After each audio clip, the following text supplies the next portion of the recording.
Hi. Kaveri அம்மன் பூஜை வருஷத்தில் ஒரு நாள், அதாவது கார்த்திகை 1 அன்னைக்கு பண்ணுறாங்க.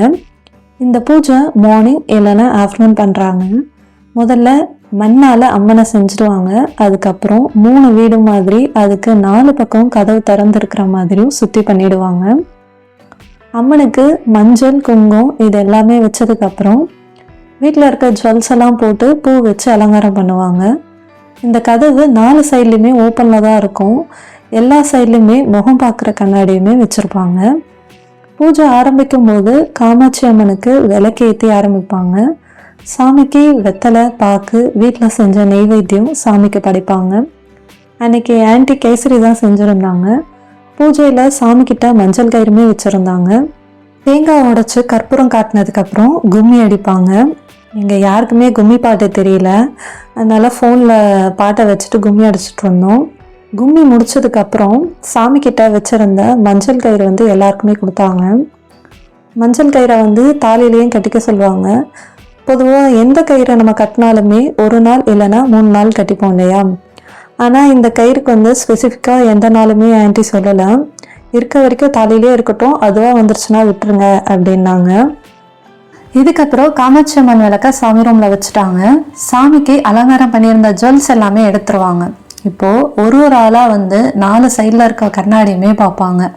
இது எப்படின்னா, முதல்ல மாங்கல்யத்தை கண்ணாடியில் பார்த்துட்டு அப்படியே சாமியை பார்க்கணும். இந்த மாதிரி 4 சைடில் இருக்க கண்ணாடியிலையுமே பார்ப்பாங்க. இது எல்லாமே தீர்க்க சுமங்கலியாக இருக்கிறதுக்காக பண்ணுறதாகவும் சொன்னாங்க.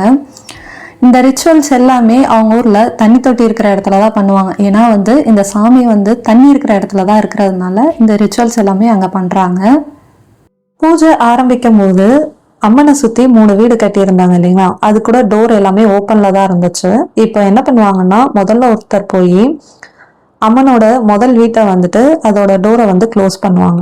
அப்புறம் இன்னொருத்தர் போவாங்க, 2ஆவதாக இருக்க வீட்டோட டோரை க்ளோஸ் பண்ணிடுவாங்க. அப்புறம் இன்னொருத்தர் போய் 3ஆவதாக இருக்க டோரோட எல்லாமே க்ளோஸ் பண்ணிடுவாங்க. எல்லா கதவுமே மூடினதுக்கு அப்புறமா ஒருத்தர் போய் எல்லா கதவுமே திறந்து விட்டு வருவாங்க. இதே மாதிரி இன்னொரு தடவையுமே பண்ணுவாங்க. ஒருத்தராக போய் அந்த கதவை மூடிட்டு வர்றதும், இன்னொருத்தர் போய் அதை எல்லாத்தையுமே க்ளோஸ் பண்ணி விட்டு வந்துடுவாங்க. இந்த மாதிரி 2 தடவையுமே பண்ணுவாங்க. இப்போது 3ஆவது தடவையாக எல்லாத்தையும் க்ளோஸ் பண்ணணும். இந்த தடவை நான் எல்லா கதவையுமே மூடி விட்டுட்டேன். இதை ஏன் பண்ணுறாங்க அப்படின்னா, நம்ம நினச்ச எல்லா காரியமே நமக்கு நடக்கணும், நம்ம வேண்டுதல் எதுவாக இருந்தாலுமே நமக்கு நடக்கணும் அப்படிங்கிறதுக்காக. ஆன்ட்டி என்ன சொன்னாங்கன்னா, கையில் ஒரு காயின் வச்சு நல்லா வேண்டிக்கோ அப்படின்னாங்க. முதல்ல இருக்கிற வீட்டை மட்டும் சாமியோட ஒன்று சேர்த்து அந்த காயினை அதிலே வச்சுட சொல்லிட்டாங்க. இப்போ அந்த சாமியை கவரில் எடுத்து அப்படியே போட்டுருவாங்க. 3 தடவை மட்டும் நான் மண்ணள்ளி போட்டேன். அதுக்கப்புறம் எல்லா மண்ணையும் அவங்க எல்லாரும் ஒன்று சேர்த்து எடுத்து போட்டாங்க. இந்த மண்ணை எல்லாமே எடுத்துகிட்டு போய் ஏரியிலையுமே போட்டுருவாங்க. இந்த பூஜையை எதுக்காக பண்ணுறீங்கன்னு நான் ஆன்ட்டிக்கிட்ட கேட்டிருந்தேன். இந்த பூஜையை வேண்டிக்கிட்டு எது பண்ணாலுமே நடக்கும் அப்படின்னாங்க. பேபி இல்லாதவங்க, மேரேஜ் ஆகாதவங்க, ஸ்டடீஸ்க்காக, பிஸ்னஸ் டெவலப்மெண்ட், வீடு கட்டுறதுக்காக, இந்த மாதிரி எந்த வேண்டுதலாக இருந்தாலுமே நடக்கும் அப்படின்னாங்க. இந்த பூஜையை பண்ணி நிறைய பேருக்கு அந்த பலனுமே கிடைச்சிருக்குன்னு ஆன்ட்டி சொல்லியிருந்தாங்க. பூஜையை முடிச்சுட்டு பிரசாதம் வாங்கிட்டு நான் கிளம்பிட்டேன். இந்த மாதிரி இன்ட்ரெஸ்டிங்கான வீடியோஸை பார்க்க மறக்காமல் நம்ம சேனலை சப்ஸ்கிரைப் பண்ணிக்கோங்க. பை.